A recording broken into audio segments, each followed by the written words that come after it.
Ako po si Miss Winnie at ito ang ating kwento. Minsan, ang karahasan pa ang nagiging dahilan kung bakit nasisira ang masayang pagsasama ng dalawang taong nagmamahalan. Dito kasi nasusukat kung gaano kahalaga sa isang tao ang kanyang minamahal. Sa kaso ng aking ibabahagi sa inyo, Miss Winnie, masasabi kong ito po ang perpektong halimbawa ng isang nasirang pagsasama. Ako po si Delice, 45 anyos. Ang kwentong ibabahagi ko po ay nangyari noong ako ay dalaga pa lamang, taong 2000. Tungkol ito sa kapitbahay namin noon na sina Ate Carmen at Kuya Fidel. Bagong kasalang dalawa nang manirahan sila sa barangay namin. Yung bahay nila katabi rin ng bahay namin. Malapit po ako kay Ate Carmen dahil madalas akong pagbantayin ng kanilang 9 na taong gulang na anak sa tuwing umaalis ang mag-asawa at may mga mahahalagang lakad. Ako ang naiiwan sa kanilang bahay kaya tumutulong na rin ako lalo na't arawan nila akong binabayaran. Malaking bagay po yun sa akin bilang estudyante. Masaya din naman na magtrabaho kina Ate Carmen eh. Mabuti silang mag-asawa at parehong mabait. Sa katunayan, palagi pa silang concerned sa akin. Halos araw-araw binibigyan nila ako ng payo. Naku, ikaw Delice ha? Huwag ka munang magbo-boyfriend. Panggulo lang yan sa pag-aaral mo. Tsaka ka na makipagrelasyon kung nakapagtapos ka na ng pag-aaral. Opo naman ate, ang hirap kaya ng buhay. Tapos magbo-boyfriend na ako kagad. Naku, baka mamaya ako pang bumuhay sa lalaking yun. Kailangan may matinuna muna akong trabaho para makatulong sa pamilya ko. Tapos kung magkakajowa na ako, pipiliin ko yung boss ko para mapera. Yan, tama yan Delice. Kailangan piliin mo yung mayaman. Para naman maambunan din kami ng swerte. Alam mo, Fidel, nakakahiya ka. Talagang ibubugaw mo pa si Delice, ha? Naku, wag kang ganyan. Bunsong kapatid na natin yan. At tagapagbantay pa ng prinsesa natin. Ate, alam ko naman pong biruan lang natin ito ni Kuya. Hayaan mo na. Minsan lang din ako mangarap na may mayaman na boyfriend, eh. Sus, kayo talaga? O sige na, magmerienda na tayo at may gagawin pa ako. Ako din. Ako na po muna ang magbabantay kay Unika, iha. Saad ko sa kanya. Sa araw-araw na nakakasama ko sina Kuya Fidel at Ate Carmen, napagtanto ko kung gaano kasaya silang kasama. Larawan ng isang mapagmahal at puno ng pag-asang pamilya. Kaso lang may mga pagkakataon talaga na hindi natin inaasahan. Kinausap ako ni Ate Carmen isang araw. Magpapasama siya sa palengke para mamili ng mga pansahog sa lulutuin niyang masarap na putahe. Tuwing linggo talaga ganun ang mag-asawa, nagbabanding sa araw na wala silang pasok. Ako naman, mula Lunes hanggang Biyernes, pang night classes ako. At saka hindi naman sumpungin ng anak nila.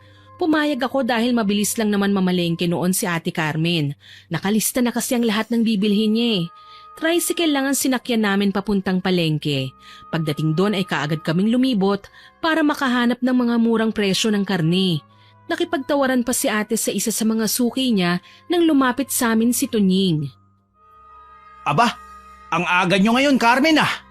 Ano ngayon kung maaga kami? Bakit? Palengke mo ba to? Suplada mo naman. Parang binabati ko lang kayo ni Carmen eh. Ano, may pambaong ka na ba? Sama ka muna sa akin isang gabi lang. Ako nang bahala sa tuition mo. Ang kapal din naman ng mukha mo, no? Tingin mo sa akin bayarang babae? Che? Ang taray mo talaga kahit kailan. Hindi kagaya nitong si Carmen. Tonying, nakahit-hit ka na naman ba? Naku, kung ako sa'yo wag kang pag-gala-gala rito. Matsyempohan ka ng mga pulis. Baka ako pa nga magturo sa kanila na nandito ka. Aba, wag naman kayong ganyan. Porke may asawa ka na Carmen, ang taas na ng tingin mo sa sarili mo. Bakit? Malaki ba katawan niyang asawa mo? May muscle ba na kagaya ng sakin? Ha? Alam mo, Tonying, gwapo ka naman eh. Pwede kang magustuhan ng alaga ko kung aayusin mo lang yung buhay mo. Ngek, ayoko nga sa kanya ate. Hindi na nga naliligo, marami pang kaaway. Oh, narinig mo yon Tonying? Kaya sige na, umalis ka na. Huwag ka nang lalapit pa dito sa amin, ha? Ang aarte nyo. May araw din kayo sa akin, oy. Yan ang paghandaan nyo. Hindi namin pinansin ang mga sinabing yun ni Tunying, Miss Winnie. Ilang beses na nga ba naming nakasagupa sa salitaan si Tunying, hindi na mabilang. Narayang pauwi na rin kami at patakbong lalapit sa amin si Tunying. Sa pagkakataong ito, napapansin ko ng maladkit ang tingin niya kay ate. Carmen, pauwi na ba kayo? Tulungan na kita, Carmen. Hindi na kailangan, kaya kong magbuhat. Ikaw talaga. Ang sungit mo naman. Ilang beses ko na bang sasabihin sa'yo na huwag kang lalapit sa amin? Iwasan mo na kami, pwede ba? Ayaw mo ba talaga sa akin, Carmen? Gusto mong sampalin kita? Nakakahiya ka, Tunying. Utang na loob ha, tigilan mo na ako. May asawa na ako. Hindi ko magagawa yung sinasabi mo. Gusto kita. At nakahanda akong burahin sa mundo ang asawa mo. Makasama ka lang. Baliw ka, adik! Dabog na tinalikuran kagad namin si Tunying na noon ay nanlulumo sa mga sinabi ni ate. Kahit naman ako matataranta sa sinabi niya eh. May asawa na si Ate Carmen pero kung suyuin ni Tunying, para bang dalaga pa ang babae. Tinataasan ko na lang siya ng kilay at pinagmamasdan mula ulo hanggang paa bilang pagpaparating na wala siyang karapatang manuyo dahil wala siyang pag-asa. Si ate naman nanggigigil habang nakasakay na kami sa tricycle. Hindi siya makapaniwala na sa mismong harapan ko, sinuyo siya ng kilalang adik sa lugar namin. Huwag mo na sanang mabanggit kay Kuya Fidel mo ang nangyari kanina ha. Ayokong magalit siya at pagbantaan si Tunying. Huwag kang mag-alala ate, hindi ko sasabihin. Gago din pala yung Tunying na yan eh. Kadiri siya. Naging adik yon dahil maraming pambili ng droga. Dati ko siyang kaklase. Noon pa man kilala ko ng bulakbol si Tunying. Lahat nga ng mga babae sa klase namin niligawan niya eh. Pero walang may gustong maging boyfriend siya. Mabait sana yan si Tunying eh kapag hindi nakahit-hit. Pero kapag nakadrugs na yon masahol pa sa demonyo.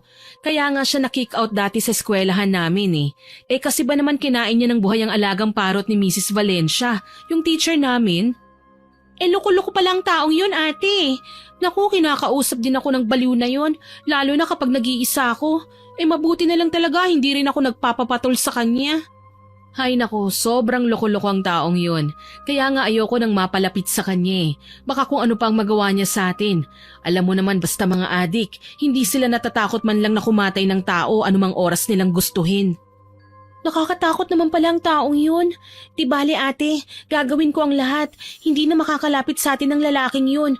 Sa susunod na mamalengke tayo, malayo pa lang ipapaalam ko na sayo na nasa paligid lang ang hinayupak na Tunying na yun.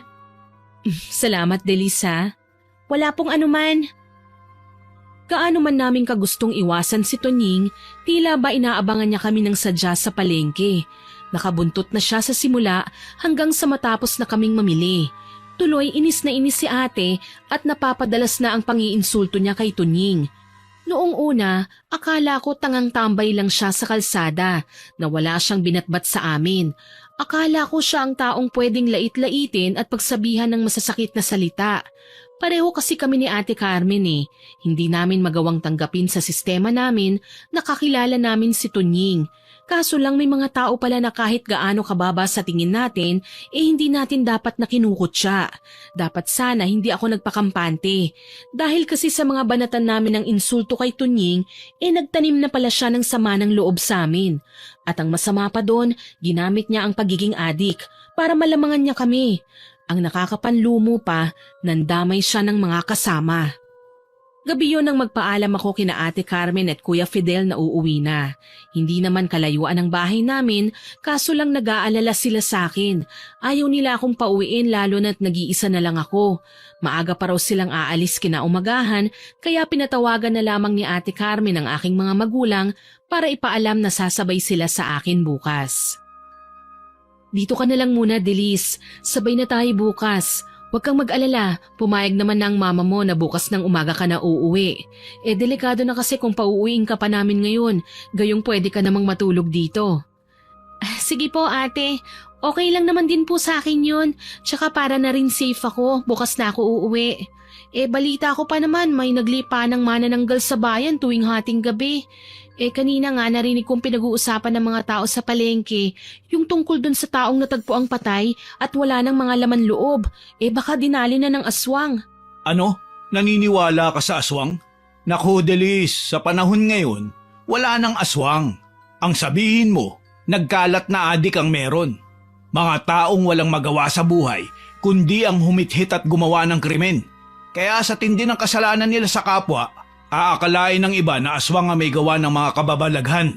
Naku, basta ako kuya, naniniwala ako sa mga kagaya nila. Hindi sila dapat na binabaliwala. O siya, tama na yan. Ang mabuti pa maghapunan na tayo. Mabuti pa nga. Ako na po maghahanda ng mesa. Sige, Delis. Maraming salamat. Masaya kaming pinagsaluhan ng hapunan.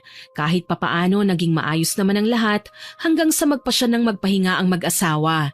Sinabi ko na sa kanila na ako nang maghuhugas ng plato, kaya nagpasalamat silang dalawa. Si Ate Carmen na rin ang nagpatulog sa anak nila habang ako naman pumunta na sa aking kwarto pagkatapos kong linisin ang kusina. Halos 1 oras din akong sinigurong malinis ang iiwan ko. Ayos na ang lahat nang matutulog na lang ako nang makaramdam ako ng pananakit ng tiyan, kaya wala akong choice kundi ang magbanyo. Nasa labas ng bahay nila ang CR hiwalay sa kanilang tahanan. Doon ako pumunta at saglit na tinugunan ng tawag ng kalikasan. Tapos na ako at palabas na ako nang makarinig ng ingay mula sa bakuran. Ingay ng nagbubulungang kalalakihan. Sa tingin ko ay nasa 2 hanggang 3 katao. Kinabahan ako nang makaramdam ng hindi maganda. Pagsilip ko sa may pinto, nakita ko sina Tunying at ang barkada niya. Tila bahay na hay. Si Tunying to ah. Anong ginagawa nila sa bakuran nila Ate Carmen? Diyos ko, may dala silang mga patalim. Kinakabahan akong sinundan ng 3 lalaki na animoy kabisadong mang-akyat ng bahay. Sa bintana pa talaga sila dumaan. Ako naman kumuha ng pamalo at kaagad na pumasok sa likod bahay kung saan ako dumaan kanina. Nang lumabas ako kanina, alam kong nahihimbing na ang mag-asawa. Pero ngayon may naulinigan akong mga ingay.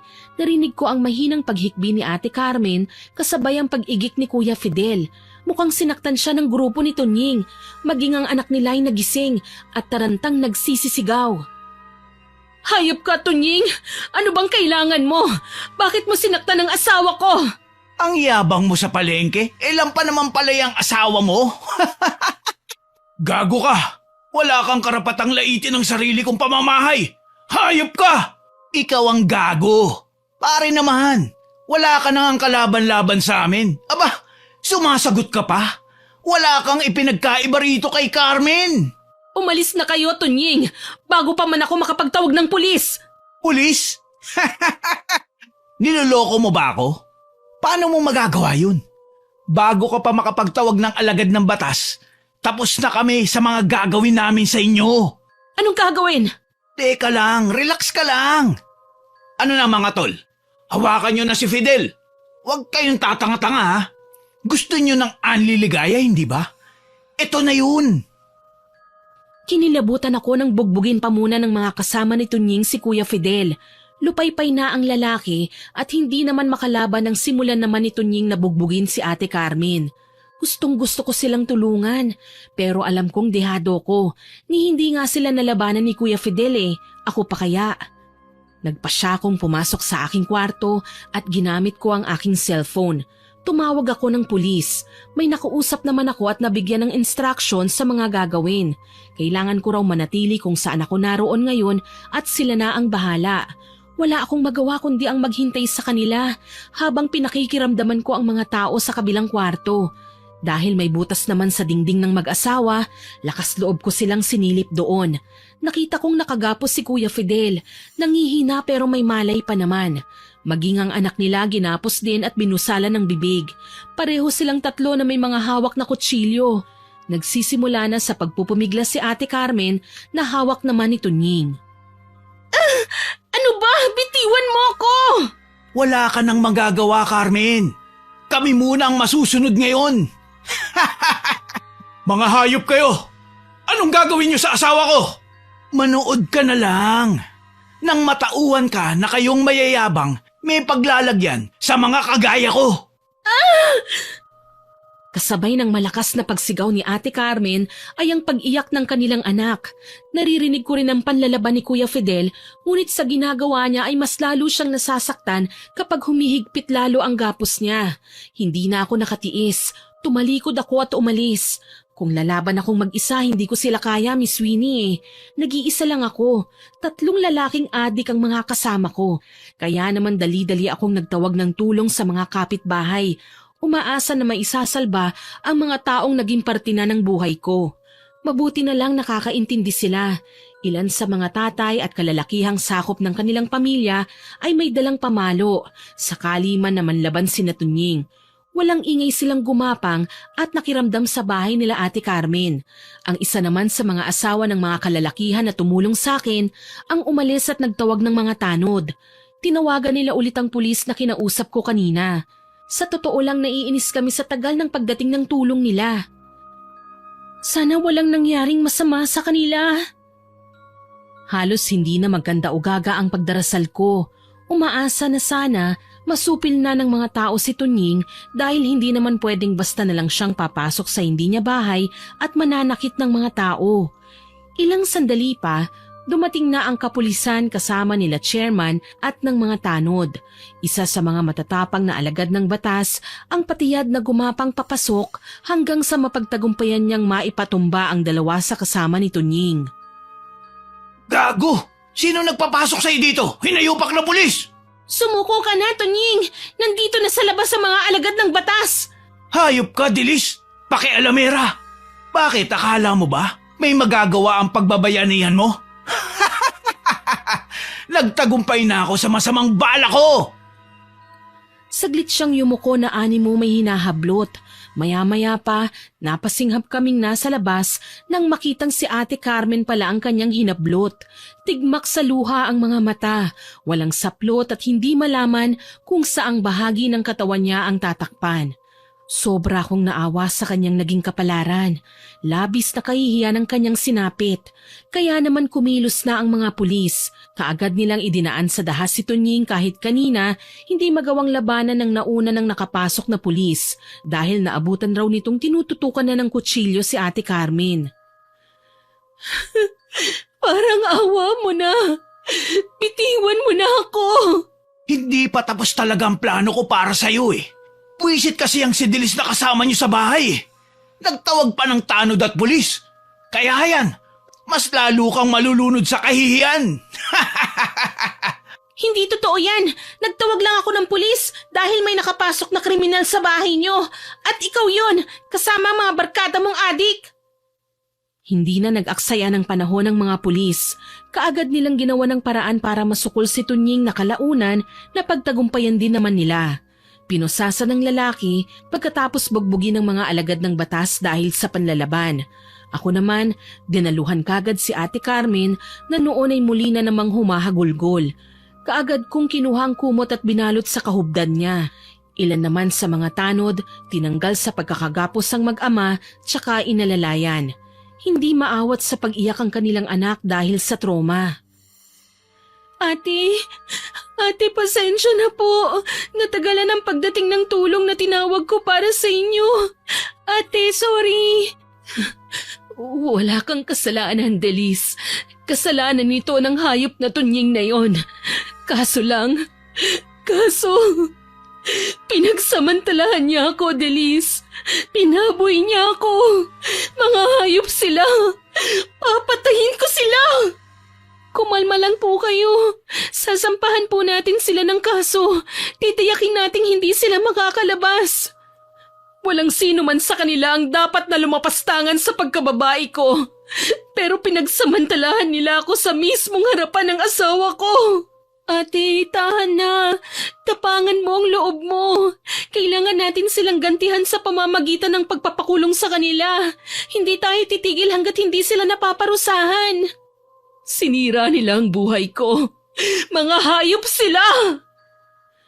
Niyakap ko na lang si ate dahil sa labis na kalungkutan.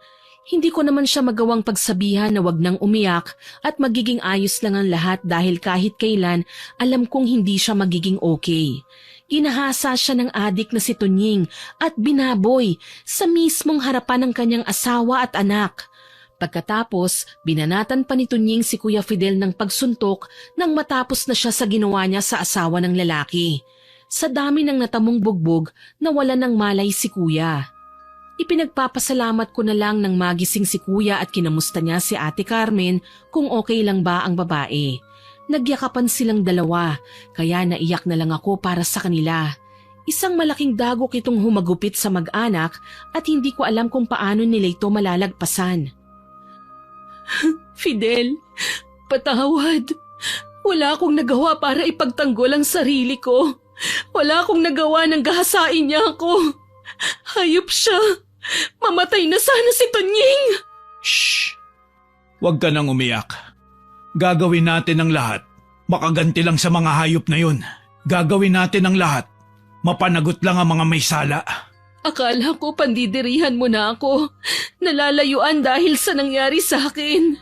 Asawa kita, Carmen. Paano ko magagawang layuan ka at pandirihan? Nangyari naman ang mga bagay na ito nang tayo ay magkasama.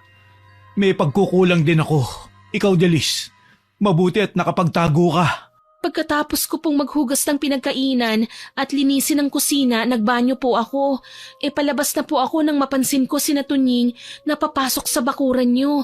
Sa tingin ko nakahit-hit na naman, kaya nagmadali na ako sa paghahanap ng kahit na anong pwede ko sanang ipampukpok sa kanila. Sorry po kuya, natakot ako nang makita ko kung gaano sila kalalaki. Kaya imbis na sumunod, pinili ko na lang na magtawag ng tulong. Tama naman ang ginawa mo. Kapag sumugod ka at mag-isa lang tapos babae pa, mapapahama ka lang. Salamat at hindi mo kami pinabayaan. Hindi ko naman magagawa yun, kuya. Pamilya ko na po kayo. Kahit anong mangyari, gagawa ako ng paraan para makatulong lang sa inyo. Salamat ha, Delis. Hindi ko akalaing malalim ang pagmamalasakit mo sa amin at hindi mo kami iiwan. Kung ibang tao lang yun, malamang tumakbo na sa takot at hindi na bumalik. Ate, hindi na kayo iba sa akin. Kayo ni Kuya Fidel at tutulong ako sa abot ng aking makakaya. Mabulok lang sa bilangguan si Tunying at mga kaibigan niya. Ganun nga ang ginawa namin ng mga sumunod na araw. Opisyal nilang sinampahan ng kaso ang grupo nila Tunying na mas nagpagalit pang lalo sa mga kaanak nito. May posisyon sa pamahalaan ang isa sa mga tiyuhin ni Tunying at gusto sana nilang bayaran para manahimik na lang. Pero naging matigas ang mag-asawa. Galit na galit din si Tunying nang makita kaming tatlo na magkakasamang sinilip sila sa selda. Aba! Ang lalakas ng loob niyong ipakulong ako, no? Bakit? Sa tingin niyo ba, magtatagal ako sa lugar na ito? May pera ang pamilya ko. Kaya nilang bayaran ang mga kakilala naming pulis dito. Walang iya ka, Tunying. Baboy ka. Sisiguraduhin kong magdurusa ka dito sa bilangguan. Hindi ako papayag na makalabas ka pa. Tingnan na lang natin, Carmen. Ako ang magiging bangungot ng buhay mo. Huwag kang magsalita ng tapos, Tunying. Baka nakakalimutan mo. Malaki ang atraso mo sa akin, hayop kang lalaki ka. Hindi kami natatakot kung mapera man ang pamilya mo. At kung marami ka mang koneksyon. Hihintayin ko ang paglabas mo, gago! Sige ba? Sisiguraduhin ko sa iyo, Fidel. Magiging bangkay ka na oras na matikman mo ang bagsik ko. Inawat na ni Ate Carmen si Kuya Fidel nang tangkain pang abutin ng lalaki si Tunying. Alam naman namin na inaasar lang niya si Kuya para magkagulo. Mabuti na lang nagdesisyon na silang umuwi. Ako naman, umuwi na sa bahay namin para maipaalam kina nanay at tatay ang nangyari. Usap-usapan sa buong bayan ang sinapit ni Ate Carmen. At ang nakakalungkot lang, hindi lahat ng tao ay nakikisimpatya sa kanya. Ilan sa mga kamag-anak ni Tunying ay dati nang galit kay ate. Manliligaw niya kasi dati si Tunying, ngunit kahit ilang beses pang manuyo ang lalaki sa kanya, hindi niya kailanman sinagot ang binata. Dati na daw talagang walang matinong kinabukasan ng lalaki, tapos naging malaro sa mga babae. Ayun nga lang, kapag nalalamang adik siya, nilalayuan na kagad siya. Kaso lang hindi lahat ng tao naging masama ang tingin kay Tunying. Rinig ko ngang wika ng ibang kakilala ng lalaki na karma raw si Ate Carmen dahil nagpapaasa sa mga manliligaw niya. Hindi raw marunong magbigay ng chance, mapagmataas at mapili sa mga manliligaw. Si Kuya Fidel raw ang huling nanuyo na sinagot kagad ni Ate Carmen. Wala pang isang buwan mula nang dumalaw-dalaw sa bahay nila. Nanatili lang akong tahimik sa kabila nang marinig ko yon. Kapag may mga nagtatanong, ewan palagi ang sagot ko. Ayoko na kasing dagdagan pa ang mga paghihirap ng mag-asawa. Isang araw, muli akong dumalaw sa bahay nila. Nagulat ako nang maabutan kong nag-aaway sina Ate Carmen at Kuya Fidel. Ate, Kuya, ano pong nangyayari? Umiiyak ang anak niyo sa sala dahil nag-aaway daw kayo. Ewan ko riyan kay Carmen. Masyadong madrama eh. Makalabas na nga lang muna. Nakakasakal na talaga sa loob ng bahay na to. Kuya Fidel! Hayaan mo siya, Delis. Hindi niya kasi ko naiintindihan eh. Palibasa, hindi naman siya ang pinag-uusapan. Hindi naman siya ang nalalagay sa kahihiyan. Ano bang kahihiyan, ate? Ang mga tsismosa sa labas. Sila ang may kasalanan kung bakit ako nagkakaganito. Ayoko nang pinag-uusapan ako, Delis. Pero ang mga plastik na babaeng kapitbahay natin sa labas, wala nang ibang ginawa kundi ang pag-usapan ako. Baka naman po naaawa lang sila sa'yo, ate. Alam nila na hindi biro ang pinagdaanan mo. Alam nila na hindi madaling makalimot. Yun na nga eh. Hindi naman mga katagang naaawa ang naririnig ko sa kanila. Madalas nila akong pagtawanan at sabihin kinakarma na raw ako dahil sa pamimili ko noon ng mga manliligaw. Karapatan mo namang mamili, ate ah. Bakit hindi ba pwede? Dahil lang sa ayaw nila? Eh mga baliw pala sila eh. Naku ate, huwag kang papaapekto. Mas lalo lang silang matutuwa kapag nagpakita ka ng kahinaan. Hayaan mo sila. Hindi ko na alam kung magagawa ko pang lumaban, Delis. Bumabagsak na ang kumpiyansa ko sa sarili ko. Hindi ko na alam kung ano pa ba ang mga pwede kong gawin. Dahil sa labis na awa, niyakap ko na lang si Ate Carmen at inintindi ang kanyang nararamdaman. Nalunod siya sa matinding emosyon. Ang nakakapanlumo lang, nagpatuloy ang ilan sa mga kapitbahay hanggang sa harap-harapan na itong ipinaririnig sa kanya. Mas lalong nadagdagan ang pagkatamlay ni Ate Carmen. Napabayaan na niya ang pag-aalaga sa kanilang anak. Si Kuya Fidel naman natutong magbisyo. Aalis ng umaga, uuwi naman ng susuray-suray sa gabi. Maging ang income nilang mag-anak ay humina na rin pareho nang hindi sila nakakapagtrabaho. Kaya kung minsan ako pa ang nagdadala ng pagkain para sa anak nila. Hindi ko kasi makausap ng maayos si ate. Nagpadala siya sa mga masasamang sinasabi ng mga tao laban sa kanya. Naging daan ito para mas lalo silang mag-away ni Kuya Fidel. Halos araw-araw, sa bawat pagpunta ko sa bahay nila, palagi silang nagtatalo. Ni hindi na matahimik ang bahay nila sa ingay at sigawan na kung minsan. Humahantong pa nga sa pagbabato at pagbabasag ng mga gamit na noon ay masaya nilang ipinundar.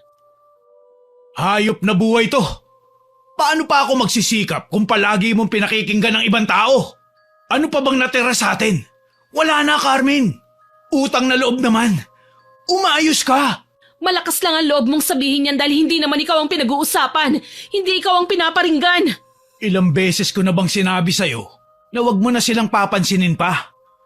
Ang hirap kasi sa'yo, lagi kang nakikinig, lagi kang nakikiramdam. Tapos ano?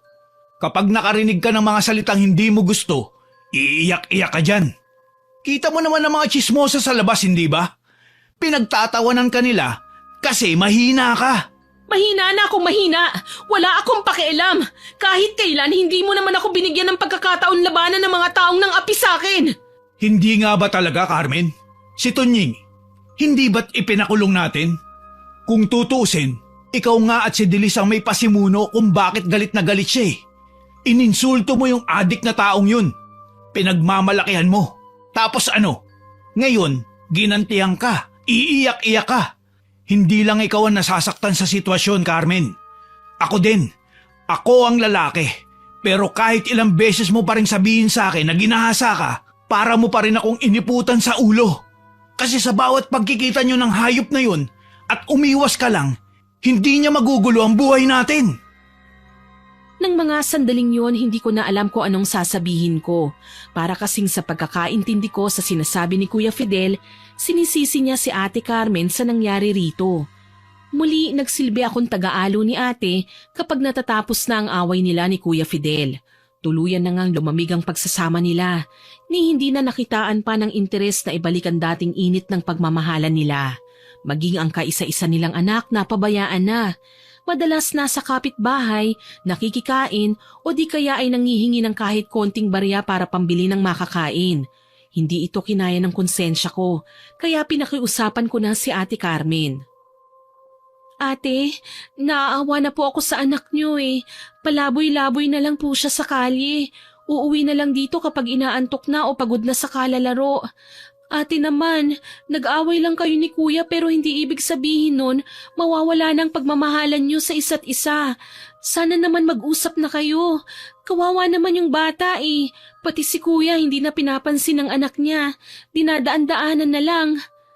Hindi ko alam, Delis. Hindi ko pa kayang kumilos o alagaan ang anak namin. Gusto ko nang mawala. Ate, nasasabi mo pa talaga yan? Diyos ko naman, alam mo kulang po kayo sa dasal eh. Pasensya na ha, pero yan lang kasi ang napapansin ko simula nung mangyari sa inyo ang hindi maganda eh. Para saan pa ang pagdarasal ko? Hindi rin naman ako nagawang ilayo ng Panginoon sa kapahamakan. Hinayaan niya akong malunod sa mapait na kapalaran. Ate, wag mo pong sabihin yan. Hindi mo dapat isisi sa Diyos ang sinapit mo. Lahat ng nangyari ngayon, pagsubok yan na kailangan mong lagpasan. Patikim ng Panginoon kung kaya mo bang maging matatag sa kabila ng lahat ng pagsubok na makakaharap mo. Grabe namang pagsubok ito, Delis. Parang gusto ng Panginoon magdusa ako. Oo, tao lang ako. Pero natatakot akong magkasala. Siguro minsan masama ang tabas ng bibig ko. Pero lahat ng yun, nangyari lang dahil hindi ako perpekto. At hindi ako kailangang bagsakan ng sisi sa lahat ng nangyari. Huwag ka nang umiyak, ate. Sige, ganito na lang. Habang hindi ka pa okay, isasama ko na lang munang anak niyo ni Kuya sa bahay namin. Ako na munang bahala sa kanya. Tutal sabik din naman sa bata si natatay eh. Tsaka marami na rin kayong naitulong sa amin. Ano ba naman ito bilang ganti? Maraming salamat, Delis. Napakabuti mo. Tangulang ang isinagot ko kay ate. 3 buwan ang lumipas nang dalawin ko sina ate at gano'n na lang ang sindak na aking naramdaman. Naabutan kong nagwawala na naman si Kuya Fidel. Halos wala na siyang itinira sa kanilang mga gamit. Lahat sinira niya, binasag, pinagtataga. Nalaman ko ang rason ng matinding galit niya nang sabihin sa akin ni ate ang nakakawindang niyang sitwasyon na kahit kailan ay hindi ko inaasahan. Delis, nagbunga ang panggagahasa sa akin nito Nying 3 buwan lang ang nakakaraan. Buntis ako at gusto nang makipaghiwalay ni Fidel sa akin. Ano? Nagbunga ang panggagahasa sa'yo ng adik na yun? Paano ka nakakasiguradong si Tunying nga ang ama ng dinadala mo? Wala bang namagitan sa inyo ni Kuya bago o pagkatapos ng nangyari sa inyo ni Tunying? Wala, Delis. Planado namin ni Kuya Fidel mo ang lahat. Kahit ang pagkakaroon ng ikalawang anak. Isa pa, isinisigaw ng diwa ko ang kasamaan ni Tunying. Dahil siya lang naman ang hayop na pasimuno ng pagsira ng buhay ko, Delis. Kinasusuklaman ko siya. Carmen! Fidel, anong gagawin mo? Kailangan mo nang umalis dito, Carmen. Hindi na kita kailangan. Total naman si Dilis ang nag-aalaga ng anak ko. Wala na tayong dapat pag-usapan. Kuya, wag naman po sanang umabot kayo ni Ate Carmen sa ganito. Mas kailangan kanya ngayon. Kailangan? Matagal niya na ako sinukuan, Dilis. Nagpapasalamat ako na inalagaan mo ang anak ko at itinuring mong sarili mong kapatid. Pero tong si Carmen, wala na siyang pag-asa. Ganyan na lang ang tingin mo sa akin dahil marumi ako? Dahil binaboy ako ng ibang tao? Gago ka, Fidel! Wala kang paninindigan! Hindi mo ako kayang ipaglaban! Umalis ka na! Hindi kita kailangan! Tila hayop na ipinagtabuyan ni Kuya Fidel ang kanyang asawa. Umiiyak na nanlaban si Ate Carmen, nakikipagtulakan sa lalaki para lang wag siyang mapaalis, ngunit mas malakas sa kanya si Kuya Fidel. Nagawa siyang kaladkarin ng lalaki kasama ko. Kuya, maawa ka, tama na po. Huwag mo pong itulak si ate. Aalis kami, isasama ko po si ate. Bilisan mo! Ayoko nang makita pa ang pagmumukha niya sa bahay ko. Mula ngayon, hindi ko na siya asawa. Kuya, mali naman yata na ito ang gagawin mong solusyon sa problema niyo ni ate. Tumahimik ka, Delis. Huwag mong pakikialaman ang desisyon ko. Mag-asawa tayo, Fidel. Ibabasura mo ako ng ganun na lang? Hayop ka! Binigay ko sa'yo ang lahat! Nagsawa na ako sa kakapasensya sa'yo, Carmen. Tama na ang pagiging isang mabuting asawa ko sa'yo. Wala din naman nangyayaring pagbabago eh. Pinalalakas ko ang loob mo, pero hindi mo yung pinahahalagahan. Hindi na mabilang kung ilang beses kang sumuko eh. Paano naman ako? Sige na, umalis ka na. Hindi na kita kailangan. Alam ko pong hindi lang masabi ni Kuya Fidel pero hindi niya matanggap ang sanggol na dinadala ni Ate Carmen. Kita naman sa mukha niya ang inis at disgusto habang pinagmamasdan ng impis na tiyan ng kanyang asawa. Umiiyak man, pinilit ko pa rin si Ate Carmen na umalis. Dinala ko siya sa bahay namin. Mas lalo siyang napahagulgol nang makita ang anak niya sa poder namin. Anak, pasensya ka na ha. Hindi ko na naisalba pa ang pamilya natin. Tuluyan na itong nasira. Itinaboy na ako ng papa mo. Ate, tahan na. May susunod na araw pa naman. Balikan natin si kuya. Alam kong naguguluhan lang siya sa mga nangyayari ngayon. Pero pangako, magkakabalikan din kayo. Hindi ko alam, Delis. Nasasaktan ako sa kamalasang nangyayari sa pamilya namin. Ang pinakakawawa ay ang anak ko. Ate, sa bawat ulan sisikat din ang araw. Nahihirapan ka man ngayon, bukas mas magiging maayos ng lahat. Iyak lang ang itinugo ni Ate Carmen sa lahat ng aking sinabi. Makalipas ang ilang araw, pinili ni ate ang umusad sa buhay. Gaano man siya nahihirapan. Pumayag naman si tatay na sa amin muna siya tumira. Kalaunan, nagagawa pa niyang asikasuhin ang anak nila ni Kuya Fidel. Ang kanyang asawa naman, nabalitaan naman na halos todo kayod sa trabaho. Ginagawang araw ang gabi para lang kumita ng malaking pera. Dumadalaw siya sa amin hindi para makipagbalikan kay ate, kundi para magbigay lang ng sustento sa anak niyang ibang tao ang nag-aalaga. Ikaw na ang bahala sa anak ko, Adelis. Huwag mo siyang pababayaan, ha? Si Ate Carmen, kuya, hindi mo man lang po ba kakausapin? Saka na, kapag natapos ko na ang binabala ko. Bakit kuya? Ano po bang binabalak nyo? Nag-iipon ako ng pera na pambili ng baril.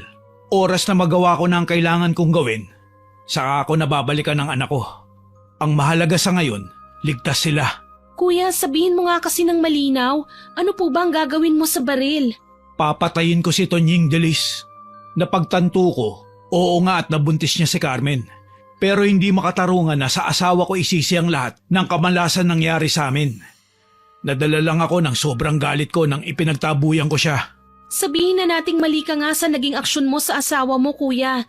Pero talaga, pati ikaw, magiging kriminal sa gagawin mo kay Tunying? Kuya naman, wag mo nang tapatan ang kagaguhan ng lalaking yun. Nakakulong na siya eh. Mali ka, Delis. Nakalaya na si Tonying at hinahanap niya si Carmen. Kaya sasakyan ko ang gusto niyang mangyari. Tatakutin niya si Carmen pero ako ang bubulaga sa kanya. Pwede ko po ba itong ipaalam kay Ate Carmen, kuya? Nag-aalala po talaga ako sa gagawin mo eh. Wag. Hahadlangan niya lang ang gagawin ko kapag sinabi mo. Mas mabuti na yung wala siyang alam. Alam ko pong wala akong karapatang sabihin sa iyo ito, kuya. Hindi mo ako kadugo o kapatid, pero malaki ka na po at alam mo ang tama sa mali. Huwag mo po sanang pagsisihan ang mga gagawin mo sa hinaharap. Sana din, hindi na madamay pa sina Ate Carmen at ang anak niyo. Sabi ko na lamang sa kanya, kilala ko si Kuya Fidel. Kapag may gusto siya, talagang hindi siya titigil hanggat hindi niya nagagawa. Napaantanda ako nang wala sa oras dahil sa tensyon. Nang makaalis nga si Kuya, kaagad kong nilapitan si Ate Carmen na noon ay nasa kwarto lang at nagtutupi. Nahuli ko pa siyang nagpupunas ng luha kaya hula ko umiiyak siya. Ate, okay ka lang ba? Oo naman. Bakit? Mukha na ba akong miserable? Medyo po. Huwag kang mag-alala. Malalagpasan ko rin ito. Alam kong mahirap pero kailangan ko nang magsimula ulit nang wala si Fidel. Alam ko pong nangako ako kay kuya pero may kailangan kang malaman, ate. Ano yun? Papatayin daw po niya si Tunying. Kabalbalan yan, Delis. Paano niya gagawin yun nakakulong na si Tunying at sinigurado natin sa mga pulis na wag siyang palabasin, pati ng mga kaibigan niya. Mali ka, ate. Nakalaya na raw po si Tunying. Ang problema, naghahamunan na sila ni Kuya Fidel. Bibili siya ng baril at papatayin daw niya ang adik na yun. Ano? Bakit niya ilalagay sa kamay niya ang parusa para sa lalaking yun? Hindi siya pulis o kung sino mang pwedeng magbigay ng sintensya sa hayop na yun. Kaya nga ate, paano na lang kapag siyang nadihado? Imbis na siyang makapatay, siya pang mapatay. Hayaan mo siya, Delis. Total naman, ipinagtabuyan na niya ako. At least nasa akin naman ang anak namin at hindi ko na ipapakita pa ang bata sa kanya. Wala akong nagawa ng ganun ang sabihin niya sa akin. Kahit sino naman na ipinagtabo yan at sinukuan na ng mahal niya sa buhay, talagang magtatampo rin at magtatanim ng sama ng loob. Hinayaan ko na siya at hindi na binanggit pa ang tungkol kay Kuya Fidel hanggang sa isang gabi sa kalagitnaan ng pahinga ay nakarinig ako ng mahinang kaluskos. Kinabahan akong bumangon. Kanina pa ako hindi mapakali. Ni ayaw akong dalawin ng antok. Sinubukan kong sumilip sa bintana at kung bakit nga ba sa ikalawang pagkakataon, si Tunying na naman ang nakita ko. Umaali-aligid sa bahay namin at sa tingin ko, may dala na ring baril. Sa sobrang lakas ng loob na gumawa ng krimen ng nasabing lalaki, ni hindi na siya nag-abala pang magtakip man lang ng kanyang muka para walang makakilala. Dali-dali akong lumabas ng kwarto at balak ko sanang ipaalam sa aking mga magulang na pagala-gala si Tunying sa labas kaso lang nagulat ako ng sobra. Nasa loob na ng bahay si Tunying at nakatutok na ang hawak niyang baril sa akin. Kumusta ka, Delis? Namiss mo ba ako? Paano ka nakalabas? Ano, binayaran mo sila? Anong ginagawa mo rito? Paano mo natuntun ng bahay namin? Ang dami mong tanong, Delis. Ang mabuti pa, sabihin mo na sa akin kung nasan si Carmen. Nang hindi ka na madamay pa sa gagawin ko. Anong gagawin mo sa kanya? Tigilan mo na si Ate Tunying. Wala naman siyang ginagawang masama sa iyo eh. Huwag mo na kasing pagtakpan pa ang babaeng yun. Wala ka nang magagawa kahit kunin ko pa siya ngayon eh. Hayop ka talaga, Tunying. Mapunta ka sana sa impyerno. Anong sabi mo? Bitiwan mo na ako! Hindi ko napaghandaan ang gagawin niyang pagsakal sa akin. Kaya naman todo piglas ako noon. Ang lakas ng kamay ni Tunying. Ewan ko ba, sabi-sabi noon sa aming bayan na kaya raw hindi natatakot gumawa ng kalokohan si Tunying ay dahil may mutya raw itong itinatago. Malakas ang loob nitong makipaglokohan sa mga tao dahil kahit siya na nga ang nanlalamang, hindi siya madedehado. Kahit nahihirapan ako, pilit akong kumawala sa kanya. Puno ng takot ang aking puso. Umaasang may darating para tumulong sa akin. Ilang sandali lang, napaigik si Tunying nang may pumukpok sa kanyang ulo. 6 mabigat na pirasong kahoy ang tumama sa kanyang batok, sanhi ng saglit niyang pagkabitaw sa akin. Pati ang hawak niyang baril nahulog sa sahig. Hindi niya ito madampot kagad dahil muli na naman siyang hinampas sa likod. Sabay pa kaming lumingon sa pumalo sa kanya at magkasalungat kagad ang aming mga naging reaksyon. Hayop ka, Carmen! Ate, salamat po at dumating ka. Hanggang dito ba naman, Tunying, hahanapin mo ko? Ganyan ka na ba kapatay na patay sa akin? Ilang beses ko na bang sasabihin sa'yo na wala kang pag-asa sa akin? Wala ka nang magagawa. Aba, ang tapang mo ngayon ah. Ano na ba ang pinagmamalaki mo, ha? Kaya mo na ba akong labanan? Magagawa mo na akong lamangan. Wala ka ng asawa, baka nakakalimutan mo. Sinira mo ang buhay ko at ikaw ang dahilan kung bakit lumayo sa akin ang asawa ko. Kaya huwag ka nang magtangka kung ayaw mong mamatay ngayon. Kagaya ni Tunying, hindi lumapit sa amin si Ate Carmen nang hindi handa.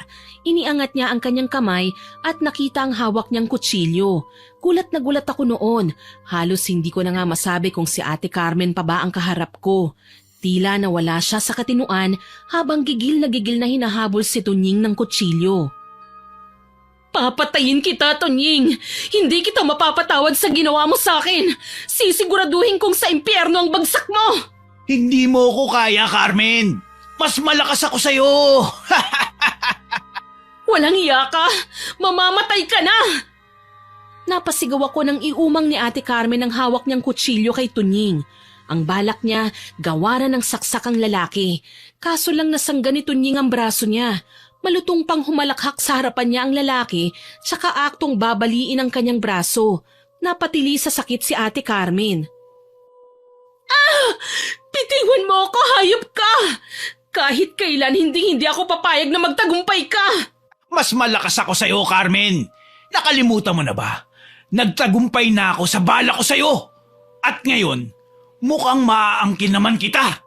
Wala ka ng asawa. Wala nang kakampi at magtatanggol sa'yo. Hayop ka! Mamatay ka na!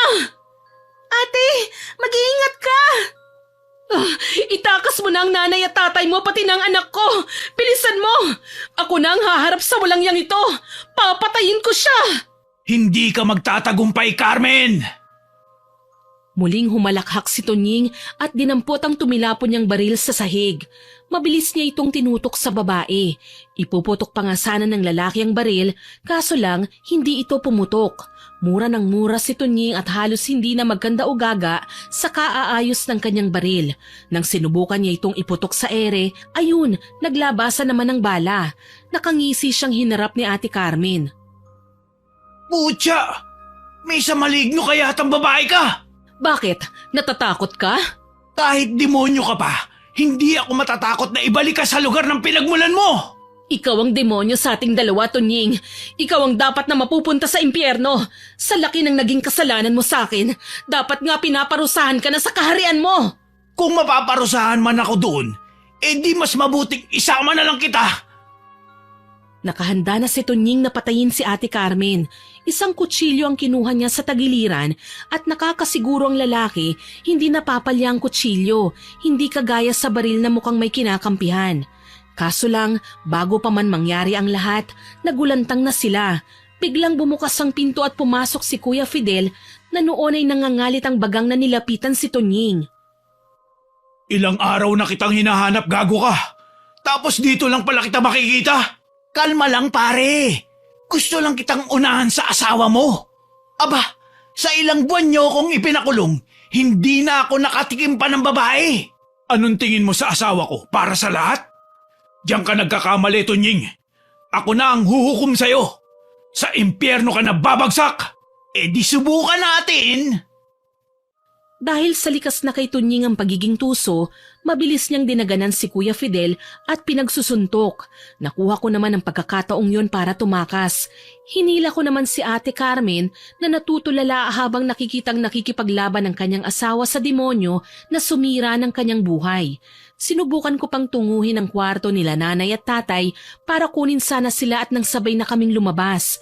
Ngunit sinabi ni ate na nakalabas na raw ang mga magulang ko kasama ang anak niya. Ibig sabihin, nakakutob na rin si ate ng mga sandaling yun. Nangangatog na lumabas kami at nakipagyakapan sa mga magulang ko na noon ay nagtatawag na ng tulong. Sa katunayan, sila pa ang tumawag kay Kuya Fidel na nataong pauwi pa lang mula sa kung saan. Napasigaw kami nang makarinig ng sunod-sunod na putok ng baril. Kailangan kong puntahan si Fidel. Tutulungan ko ang asawa ko. Hindi pwedeng wala man lang akong gawin. Ate, wag, delikado. Baka kung mapano ka sa loob. Anong malay natin kung nakaabang lang si Tonying sa kung saang sulok ng bahay at basta ka nalang gawa ng masama. Hayaan mo na ako, Delis. Hindi ko pwedeng pabayaan si Fidel. Baka kung anong mangyari sa kanya. Teka ate, sasama po ako sa inyo. Nagtatakbo kaming dalawa papunta sa loob ng bahay. Nagulat kami sa katahimikang bumungad sa amin. Wala na ang sigawan nila Tonying at Kuya Fidel, ni wala ng kalampagan at kahit na anong ingay na palatandaang may nagsusuntukan pa at nagkakagulo sa loob ng bahay. Dumiretso kami sa sala kung saan namin iniwan ang dalawa at doon natunghayan namin ang nakahandusay na si Kuya Fidel, duguan at naghihingalo. May mapait na ngiti sa kanyang labi nang makita niya kami. Fidel! Carmen! May tama ka! Dadalhin kita sa ospital! Halika na! Tulong! Tulungan niyo naman kami! Huwag na, Carmen. Sa dami ng nagawa kong kasalanan sa'yo, hindi ko alam kung pati ako, mapapatawad ko pa ang sarili ko. Napagsalitaan pa kita ng hindi maganda. Huwag mo munang isipin yon. Kailangan mong mabuhay. Nandito lang kami ng anak mo. Ano ka ba? Mag-iingat ka. Natamaan ko si Tonying pero hindi ko siya napuruhan. Nakataka siya. Iganti niyo na lang ako. Huwag kayong papayag na matakasan niya ang lahat ng kasalanan niya. Kaya nga kailangan mong mabuhay. Kalimutan na natin ang nagdaang pagtatalo. Hindi ako nagtanim ng sama ng loob sa'yo. Huwag na, mahal. Gusto ko na ding magpahinga. Maging masaya kayo ng anak natin. Napaiyak ako nang makitang hinigit lang ni Kuya Fidel ang kanyang paghinga. Kalaunan, lumaylay din ang leeg ng lalaki. Dito na impit na humagulgol si Ate Carmen. Dahan-dahan akong lumapit sa kanya habang unti-unti namang nagsipasukan ng mga taong kanina ay nakikiusyoso na pero wala man lang ginawa para tumulong. Nakakainis man, ni walang nagtangkang humabol sa hayop na si Tunying. Hinayaan nilang makatakas ang lalaki. Namatay si Kuya Fidel sa braso ng kanyang pinakamamahal na asawa. Gayunpaman, walang kasing sakit ang nadarama ni ate. Alam ko yun dahil sa tagal na naming magkasama, kilala ko na ang ugali niya. Alam ko kapag galit si ate, kapag nalulungkot o may malalim na iniisip. At sa ngayon, alam kong nasasaktan siya. Sobra na ang ginawa ng Tunying na yan sa pamilya ko. Magbabayad siya sa lahat ng ginawa niya. Isinusumpa ko! Ate, tama na po. Balang araw, magkikita kami ng hayop na yon. Siya naman ang pagdudusahin ko. Pagkatapos ng mga nangyari, nagdesisyon sina tatay at nanay na magtungo kami sa bayan ng aking lola. Pinili naming manirahan doon para makalayo sa gulo. Kahit kasi napatay na ni Tunying si Kuya Fidel, kami pa rin ang hinahanapan ng pamilya ni Tunying dahil nawawala raw ang lalaki. Siguro natakot ang gago at noon ay napagtanto ang kanyang ginawa. Sinama namin si Ate Carmen at ang kanyang anak dahil wala na rin naman silang mapupuntahan. Sa paglipas ng mga buwan, unti-unting lumalaki ang tiyan ni Ate Carmen at napapansin ko ding sa halip na matuwa, sumasama na ang tingin niya sa maumbok niyang tiyan. Buwisit ang batang ito, malas lang sa buhay namin, hindi siya kailangang mabuhay. Ate, walang kinalaman ng bata sa sinapit mo, huwag mo naman po siyang sisihin. Huwag mo akong pakialaman, anak ito ng demonyo, kaya gagawin ko ang lahat, matanggal lang to sa katawan ko. Ate naman, pag-uusapan na naman ba natin ito? Please lang, hayaan mo naman na maipanganak mo ng maayos ang bata. Alam ko pong ayaw mo sa kanya, pero oras na mailuwal niyo ang sanggol, hayaan niyo, ako na ang kikilalanin niyang ina. Bata ka pa para magkaroon ng anak, Delis. Isa pa, walang karapatan ng batang ito na kilalanin kang ina. Ang bait-bait mo samantalang ang batang ito, anak ng lapastangan. Huminga ako ng malalim dahil sa kanyang sinabi. Buong durasyon ng pagbubuntis niya, hindi siya kailanman naging masaya. Alam ko naman na mahirap ang sitwasyon niya, pero sana wag na niyang idamay pa ang bata. Hindi naman ito kagustuhan na isilang siya sa mundo eh. Lahat ng pinagdaanan ni Ate Carmen, parte lang ng pagsubok niya. Kaso lang sa halip na maging positibo, mas lalo siyang nagpalamon sa puot. Kabuanan na ni Ate Carmen nang magpasya akong pumunta sa palengke. Mabilisan lang ang pamimili ko, mga mahalagang gamit oras na mga anak na si ate. Ayaw niya kasing magpa-ospital at ang gusto niya ay sa bahay lang mga anak. Para daw kung sakaling hindi na niya kayanin at gustuhin ng mamatay ay magagawa daw niya kagad. Pinabantayan ko siya kay nanay kaya alam kong walang masamang mangyayari sa kanya. Yun nga lang, sa hindi inaasahang lugar at pagkakataon, nagkita kami ni Tunying. Delis? Anong ginagawa mo rito? Ikaw? Anong ginagawa mo rito? Alam mo bang matagal ka na naming hinahanap, hayop ka? Narito ka lang pala? Ipakukulong kita! Hindi. Hindi niyo ako mahuhuli. Gago ka ba? Balwarte ko ang lugar na ito. Saan ka man magtago, mahahanap at mahahanap kita. Hindi mo ako ikukulong. Hindi ngayon. Tumakbo si Tunying kaya hindi ko siya nahabol kagad.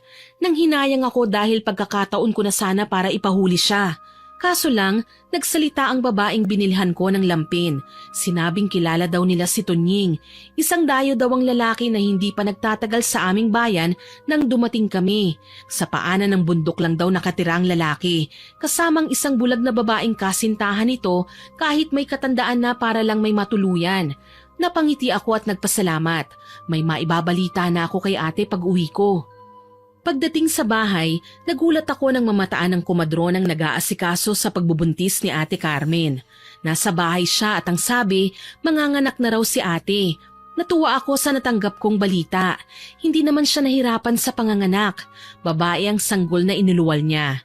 Akala ko magbabago ng tingin ni ate sa bata, pero mas lumala pa siya.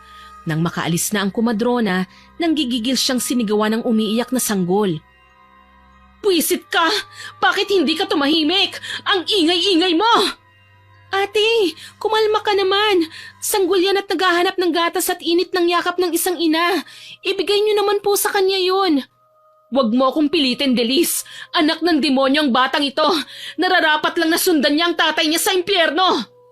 Ate, maawa ka naman sa bata, oh. Huli na, Delis. Iaalay ko siya sa mambabarang para matunto ng tatay niya. Hindi ako titigil hanggat hindi ko siya napapatay. Hindi mo gagawin yan, ate. Ako ang makakalaban mo. Inosente yung bata. Wala siyang kasalanan. Wala akong pakialam. Ako naman ang masusunod dahil ikaw, mananatili ka lang sunod-sunuran sa akin. Talaga bang nilamon na ng kasamaan ng pag-iisip mo, ate? Sa ginagawa mo, mas masahol ka pa kay Tunying. Sumigaw lang si Ate Carmen nang makipag-away ako sa kanya. Sa unang pagkakataon, naging masama ang tingin ko sa kanya. Sa totoo lang, gusto ko na siyang sumbatan dahil literal na lumayo sa kanya ang loob ng anak nila ni Kuya Fidel. Mas malapit pa ang bata sa nanay at tatay ko. Tapos ngayon, ganito pa ang ipapakita niyang pag-uugali. Pinahiran ko ang aking luha sa mga mata at nagsalita. Alam ko na kung nasan si Tunying. Kung gusto mo siyang gantihan, siya na lang. Huwag mo nang idamay ang bata. Wala siyang kaalam-alam sa mga ginawa ng ama niya sa'yo. Hindi rin gugustuhin ni Kuya Fidel na paghigantihan mo ang bata. Lalo na't hindi naman ito kayang gumawa ng masama laban sa'yo. Sabihin mo sa akin ngayon kung nasan ang hayop na yon. Kailangan kong maisagawa ang paghihiganti. Hindi ako papayag na maging normal pa ang buhay niya pagkatapos nito. Anong gagawin mo, ate? Lalapit ako sa isang kilalang mambabarang. Kay Aling Maria? Ate, oo nga't mambabarang ang matandang yun, pero hindi siya nagpapabayad bilang kapalit. Dugo mo ang hihingin niya at iaalay na tao para maisagawa ang gusto mo. Problema ba yun? Narito ang bata na pwede kong ibigay sa mambabarang para mamatay na ang lalaking tinik sa buhay ko. Nasapo ko ang ulo ko sa labis na kawalan ng pag-asa. Alam ko naman na hindi ko siya magagawang kausapin talaga ng matino, kaya hindi ko na siya papatulan pa. Ang mahalaga, babantayan ko lang ang bata. Kaso may mga pagkakataon talaga na kinakailangan kong umalis para maghanap ng mapagkakakitaan.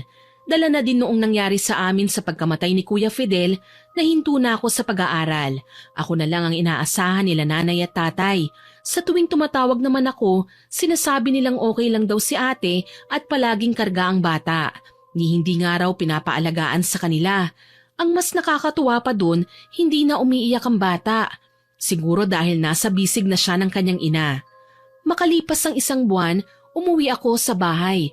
Nabalitaan kong nagkasakit si Tunying kaya sinubukan ko siyang puntahan sa tinutuluyan niya kahit alam kong magugulat siya. Pero ako ang literal na nagulat sa naging itsura niya. Nakaratay sa kama si Tunying, Miss Winnie. Nilalangaw ang kanyang buong katawan. Kung tutuusin, halos nakadikit na nga sa balat niya ang pino at maliliit na langaw na makikita mo lang sa kalabaw. Sinisip-sip ng mga ito ang dugo niya at ang mas nakakasulasok pa, nangangamoy patay na siya kahit buhay na buhay pa. Anong nangyari sa'yo, Tunying? Hindi ko alam, Dilis. Siguro, sinisingil na ako ng karma sa aking ginawa. Ginahasa ako si Carmen. Pinatay ko ang asawa niya. Sinira ko ang magandang samahan na dapat sana ay isang masayang pamilya. Ngayon ka pa talaga nagsisisi ha, Tunying? Alam mo bang nagbunga ang ginawa mo kay ate? At kahit nakapanganak na siya ngayon, gusto niyang patayin ng bata. Ano? May anak kami ni Carmen? Oo, kaso lang ilang beses na niyang binalak patayin ng anak niyo. Pero bakit? Wala namang kasalanan ng bata sa ginawa ko sa kanya. Nagtaka ka pa, halos isumpa ka nga niya dahil sa ginawa mo. Bakit ba kasi napakagago ko? Nang dahil sa ginawa ko sa kanya, pati bata na walang kamuwang-muwang nasasaktan. Kung bakit ba ngayon ko lang napagtanto ang kahalagahan ng buhay. Sana hindi na ako naging mapaglaro at maloko noon. Sana hindi ko na ginulo sina Carmen. Sinira ko ang pamilya nila. Ang nangyayaring yan sa'yo, ganti niya yan. Alam ko pinabarang ka niya kaya ka nagkasakit ngayon. Sabihin mo sa akin, Dilis. Ano ba ang pwede kong gawin para mapatawad niya ako? Hindi ko alam. Mahirap sagutin ang tanong mo. Ikaw ba, kung nagkataong asawa mo ang binaboy ni Kuya Fidel, bubuhayin mo pa kaya siya? Hindi nakasagot sa tanong ko si Tunying. Alam kong pinag-iisipan na niya ang mga sinabi ko. Kung kailan ba gusto nang magbago ng isang tao, tsaka pa nagsisisi. Ang hirap dahil sa sitwasyon na ito, ang mga inosente pa ang nagdurusa. Gayunpaman nakahinga ako ng maluwag nang pagdating ko sa bahay ay nadatnan ko si Ate Carmen at nasa silyang tumba-tumba at tulalang kinakantahan ng munting sanggol sa kanyang mga braso. Buti na lang talaga wala siyang ginawang masama sa anak niya. Kumusta ka na, ate? Heto, walang kasing saya. Lumapit ka ba kay Aling Maria? Ano sa tingin mo? Magdurusa kaya ngayon ang hayop na yun kung hindi ako naghanap ng paraan para makaganti? Palibhasa wala kang ginagawa para sa akin eh. Hinahayaan mo lang sila na saktan ako. Hindi totoo yan, ate. Kung wala akong paki sa'yo, bakit ka pa namin kukup-kupin? Kahihiyan na yung tingin mo sa sarili mo, hindi ba? Tama si Kuya Fidel, ate. Ikaw ang sumuko, hindi siya. Mabilis kang mapagod, hindi ka nagtiyaga. Lumabas din ang mga katagang yan sa bibig mo. Bakit? Nagsasawa ka ng palamunin ako? Ha? Ayaw mo na? Bakit hindi mo na lang ako paalisin? Bakit hindi ka umalis ng kusa? Yun naman ang gusto mo, hindi ba? Ngayon sasabihin mo sa akin? Ano, inalay mo ba sa mambabarang? Matindi ang karamdamang dumapo kay Tunying, kaya alam ko mahalaga ang binigay mo sa kanya. Malalaman mo rin, Delis. Balang araw, malalaman mo rin. Tumayo na si Ate Carmen sa pagkakataong yon at hindi man lang ako hinayaang makasulyap sa sanggol na karga niya. Tila ba ipinagdadamot niya yon. Tingin ko naman sa kanya, mas gumaan na ang loob ng maipaghiganti na niya ang kanyang sarili laban kay Tunying. Dahil makalipas ang ilang araw, mas lalong lumubog ang katawan ng lalaki sa kama. Gulat na gulat ako sa aking nakita. Nalulusaw ang katawan ni Tunying, nagtutubig ng kulay berde ang higaan. Malapot at pinagkakaguluhan ng langaw. Nandiri ako ng animo na kasanayan ng damputin nito ni Tunying at parang pumapatay lang ng kuto. Bakit naging matindi na ang kalagayan mo? Hindi ka ba lumapit sa mga albularyo? Sumubok ka bang magpagamot sa kanila? Humingi ng pangontra? Sinubukan ko na. Walang gustong tumulong sa akin eh. Lahat sila. Hinusgahan ako na isa raw akong masamang tao. Hindi ko sila masisisi kung ganyan ang maramdaman nila. Grabing pagdurusa na to. Kung gaganti man sa akin si Carmen, sana direkta na niya akong pinatay. Hindi ko na kaya. Hindi ko siya mapipilit na iatras ang barang laban sa'yo, Tunying. Gabi-gabi ko siyang naririnig na isinusumpa ka niya pati na ang kaluluwa mo sa impyerno. Alam kong huli na, Delis. Pero sana, ihingi mo ko ng tawad kay Carmen. Na sana, maging masaya siya sa kung ano ang meron siya ngayon. Maikli lang ang buhay. Iyon ang napagtanto ko. Sana, huwag niyang ubusin ang sandali sa puot at paghihiganti. Lagi namang nasa huli ang pagsisisi eh, at hindi mo mararamdaman ang pagsisisi kung hindi ka pa naghihirap ngayon. Pero susubukan kong ipaabot sa kanyang mensahe mo, Tunying. Alam kong masama ka, nalulong sa masamang bisyo, at nakalimutan mong maging makatao. Kaya maski ako hindi ko alam kung maaawa ko sa iyo eh, at hindi ko rin alam kung magagawa kanyang patawarin. May mga balik ang ginawa natin sa kapwa, Tunying. At malamang ito na yon. Ang tanging magagawa ko lang is subukang kausapin si Ate Carmen. Magdasal ka na rin at humingi ng tawad sa Panginoon. Yun lang maipapayo ko sa'yo. Umagulgol ng iyak si Tunying matapos ang pag-uusap naming yun. Hindi ko alam na yun na pala ang huli kong pagkakataon na mabisita siya. Dahil makalipas lang ang ilang araw, pumanaw si Tunying. Naisip ko kung bakit naging masama si Tunying. Malamang ay hindi naging maganda ang kabataan niya noon. Naging mahirap sa kanya ang maging mabuting tao dahil nga sa mga taong nakapaligid sa kanya. Laylay ang balikat na umuwi ako sa aming bahay. Napakunot-noo ako nang makitang maraming tao sa labas at mukhang nagkakagulo. Dahil nagtataka, kaagad akong napalapit sa kanila.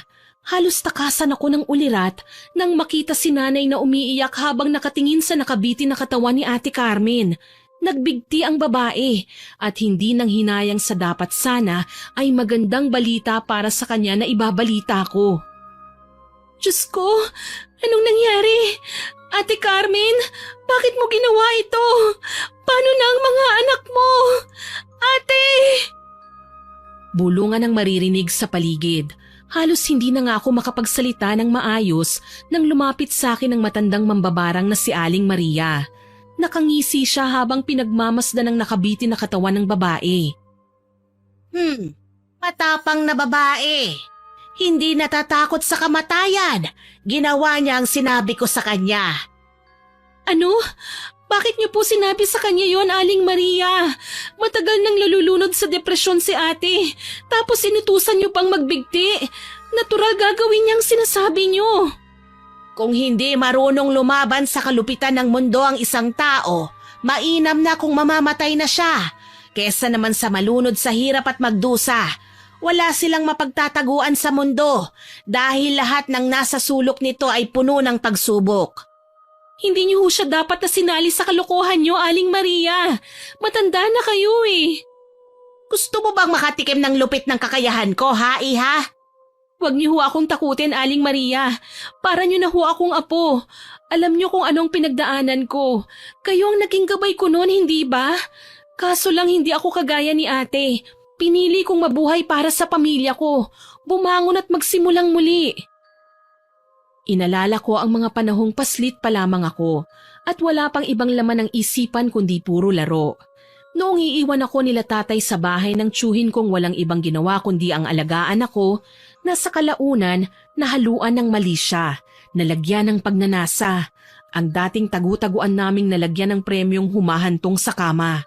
Gustong-gusto kong magsumbong noon pero hindi ko alam kung kanino. Marami akong gustong gawin, gumante, ipahiya ang tiyo ko at lahat ng kasamaan na ginawa niya sa akin. Nanggigigil akong isigaw yun sa mundo. Pero naisip ko, tama ba ang gumante? Ang sabi ko na lang hindi natutulog ang Diyos. Nakikita niya ang lahat ng ginagawa natin. Naririnig ang bawat salitang ating sinasabi. Nararamdaman ang pusong nasasaktan at nagdadalamhati. Pero ang bawat pagkakamali, may nakatakdang kapalit. Hindi nag-iisa si ate sa kanyang pinagdaanan. Lingid sa kanyang kaalaman, mas masahol pa nga ang karanasan ko sa kamay ng mapang-abusong lalaki. Pinagsamantalahan ang kainusentehan ko at ang musmus kong pag-iisip. Tigmak na sa luha ang aking mga mata nang matapos kong alalahanin ang aking nakaraan. Nagulat ako kasi inalo ako ni Aling Maria, ang magaan niyang kamay na humahaplos sa aking ulo. Si Ate Carmen, kailangan kong tulungan si tatay na ibaba siya. Hayaan mo na ang ibang tao, iha. Wala naman silang ibang alam kundi ang mang-usyoso, manghusga. Hindi nila alam ang bigat ng bawat pagsubok, ang lalim ng dulot ng sakit na pinagdaanan ng mga kagaya natin. Ikaw, ako, si Carmen. Tingin nila tayo na ang masasama, tayo na ang kinatatakutan. Pero hindi nila alam na ang mga kagaya nating puno ng katapangan ang siyang maraming tinatagong pilat ng nakaraan. Magpakatatag ka, iha. Iba't ibang klase ng paglaban naman ang pwede nating gawin. Sa kaso ni Carmen, pinili na niyang tapusin ang kanyang paghihirap. Pero kawawa naman ang mga anak niya. Teka, ang sanggol! Iniwan ko si Aling Maria sa labas ng bahay at dali-dali akong nagpunta sa kwarto ni ate. Nasa kama ang sanggol, pero nagtataka ako nang hindi na gumagalaw. Nanginginig kong nilapitan ng kama at tinunghaya ng bata. Nanlaki ang aking mga mata. Pinaglipat-lipat ko ang aking tingin sa bangkay ni ate at sa sanggol. Anong ibig sabihin nito? Nasaan ang bata? Huli ka na, Delis. Inialay na niya sa akin ang anak nila ni Tonying. Marahil sabay-sabay nang bumabiyahe ang kanilang mga kaluluwa ngayon sa dulo ng mga alapaap. Tinanggap niyo ang sanggol, Aling Maria? Ha? Hindi, pero siya na ang gumawa. Inialay niya ang sanggol sa aking puon. Diyos ko, bakit ate? Bakit? Malungkot at naiiyak kong pinagmasdan ng lampin kung saan ang nakabalot ay hindi naman talaga sanggol kundi kasukat niya lang na katawan ng saging na nagbago din kaagad ng anyo pagkatanggal ng pinagsabitan ng katawan ni Ate Carmen sa banda kung saan siya nagbigti. Hindi na kinaya ni Carmen ang kalungkutan. Sa sobrang galit niya kahit ang sanggol at sarili niya ay inialay niya para magtagumpay siyang mapadapuan ng karamdaman si Tonying. Kawawa naman po ang bata. Ang panganay niya maaga ring naulila. Wala na tayong magagawa kundi tanggapin na lang ang mga nangyari, iha. Alam mong isa akong mambabarang, pero kahit kailan, hindi ako magsisisi sa ginagawad kong kaparusahan. Binabarang ko lang ang mga taong walang konsensya kagaya ng tiyo mo. Naalala ko ang naging karamdaman ni Tiyo nang magdalaga na ako. Kagayang-kagaya yon sa nangyari din kay Tunying. Buhay pa lang pero nalulusaw na. Parang nagiging nana. Nakakadiri, mabaho at nilalangaw. Tandan-tanda ko pa nung humingi ng tawad sa akin si Tiyo, naghihingalo na siya. Dala ng matinding galit, hindi ko siya pinatawad. Nagtanim ako ng sama ng loob sa kanya. Pero ngayon, napakaraming bagay ang napagtanto ko. Una, ang maging mapagkumbaba. Ikalawa, ang magpatawad. Mahirap sabihin ngunit kailangang subukan. Ikatlo, ang pagtanggap. Lahat ng yon taglay ko na ngayon. Pumapatak ang luhang bumulong ako sa hangin. Alam kong may katagalan na pero Tiyo, pinapatawad na kita. Sumalangit nawa ang iyong kaluluwa kasama nila Tunying, Ate Carmen at Kuya Fidel, maging ang bagong silang na sanggol. Tama yan, Iha. Yan ang magpapalaya sa'yo. Ang tanggapin mo ang mga nangyari at itago ang alaala ng nakaraan, kapulutan ng aral at magsilbing gabay hindi para sa'yo, kundi para sa mga taong kagaya mo. Salamat po, Aling Maria. Masama man ang naging dating ng pagkamatay ni ate para sa akin. Alam ko namang desisyon niya yon at wala na tayong magagawa pa ron. Ipagdasal na lang natin sila. Tanging nasabi ko na lamang sa kanya.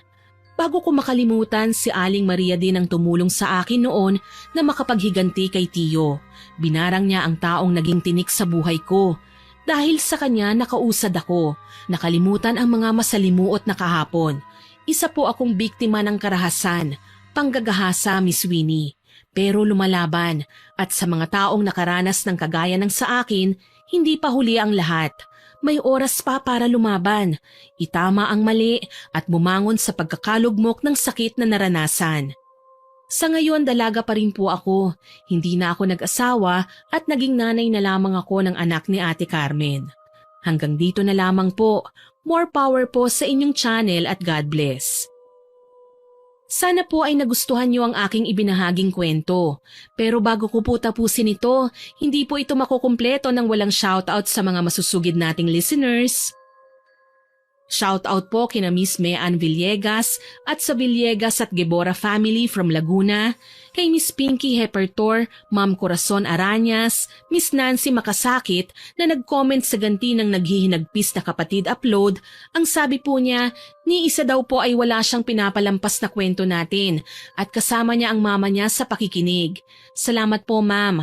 Kay Ellen Joy Rianzares at sa mami niya na si Mami Lena Padulina from Cosmo Medical sa Malvar, Batangas, kay Jenilyn Jacobe, kay Cherrybell from Norway, kay Lian Dalian, Miss Angelina Ignacio from California, kay Sir Ronnie Cortero from Camarines Sur, kay Miss Melody Soriano, Emma Abalante, Gliceria Gonzales, Grace Adel, Glyza Gamboa from Gapan City, Nueva Ecija, kay Miss Joy from Looc Romblon na lagi pong nag-heart sa upload natin, kay Miss Cel Ordanyez, Miss Charito Conejos, Ma'am Rosemary Sabandeja from Cebu City, kay Ace from Baliwag, Bulacan, Miss Nympha Estares from CDO, Miss Lisa Fancubila at kina Kendra at Kurt from Valenzuela City, Sir Ramil Fariolin from Cavite, Ma'am Jane Rose Bison at sa Bison at Caceres family, sa mga OFW natin kagaya po ni Bingaton na nakikinig lagi sa atin,